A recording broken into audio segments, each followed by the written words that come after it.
नमस्कार साथियों, मैं संदीप चौधरी आप सभी का अपने इस YouTube चैनल पर हार्दिक स्वागत करता हूं, अभिनंदन करता हूं।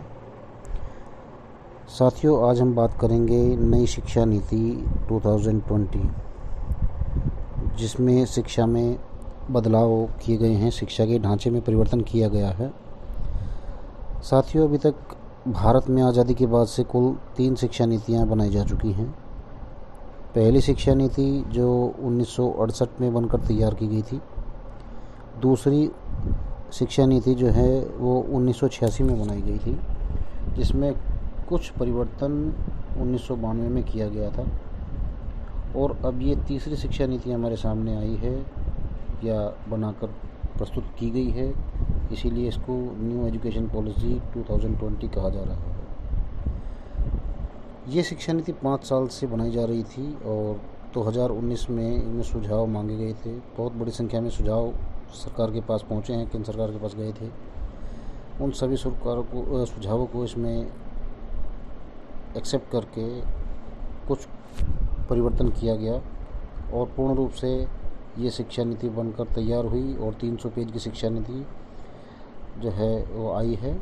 इसमें जो मुख्य बिंदु हैं वो 6 मुख्य बिंदु हैं। सबसे पहला है इसमें स्कूल एजुकेशन, दूसरा भाषा, और तीसरा बिंदु है इसमें हायर एजुकेशन, उच्च शिक्षा, चौथा है टेक्नोलॉजी यानी कि तकनीकी, पांचवा बिंदु है फाइनेंस और छठा है इम्प्लीमेंटेशन। सबसे पहले दोस्तों हम इसमें स्कूल एजुकेशन यानी कि स्कूली शिक्षा के बारे में बात करेंगे।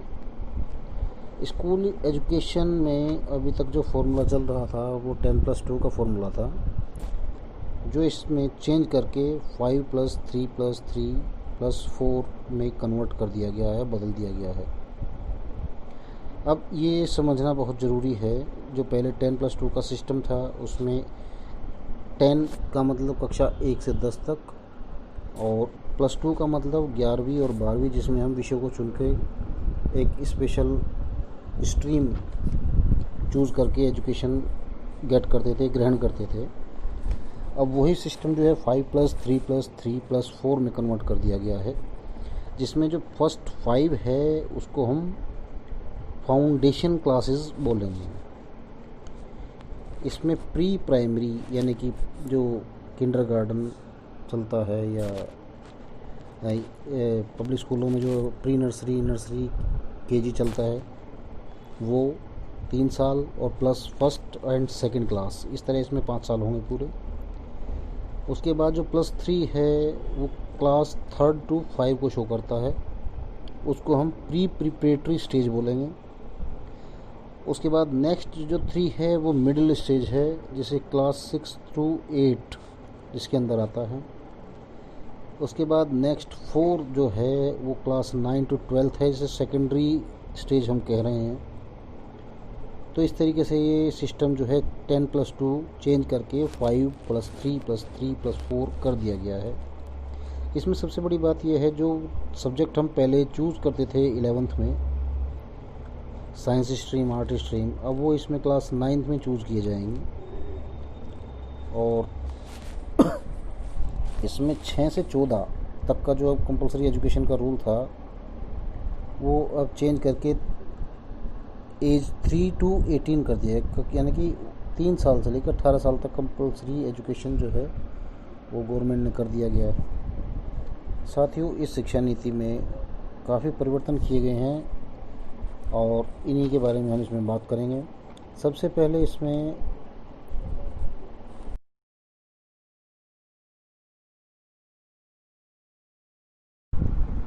इसके बाद साथियों बात करेंगे हम बोर्ड्स की। इसमें भी वैसे ही क्लास 10th और 12th का बोर्ड कंटिन्यू रहेगा जैसे पहले एजुकेशन पॉलिसी में था, लेकिन उनका जो स्ट्रिक्टनेस है यानी उनका जो डिफ़िकल्टी लेवल है उसको थोड़ा कम कर दिया जाएगा। इसमें लिखा गया है the board exam of grade 10 and 12 will be continue but they will get the low stake. The focus will be on testing concept and the knowledge application. concept और knowledge application पर उनका जो है मेन फोकस रहेगा।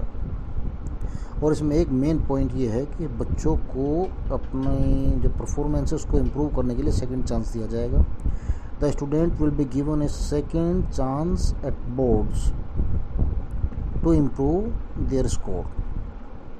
और next इसमें क्या कहा गया है, students will be able to choose many of the subject and the level in which they take board exams.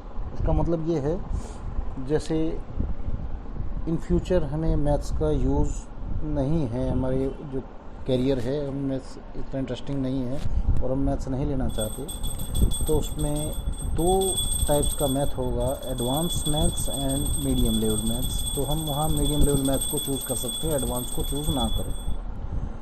और इन फ्यूचर अगर हमें इंजीनियरिंग या फिर रिसर्च साइड में मैथ्स का यूज़ ज़्यादा है या साइंस का यूज़ ज़्यादा है, तो उस कंडीशन में हम एडवांस सब्जेक्ट को चूज़ कर सकते हैं, ना कि मीडियम।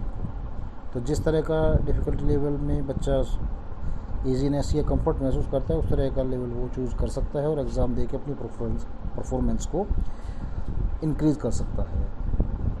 और साथियों, इसमें दूसरा बिंदु आता है लैंग्वेज का।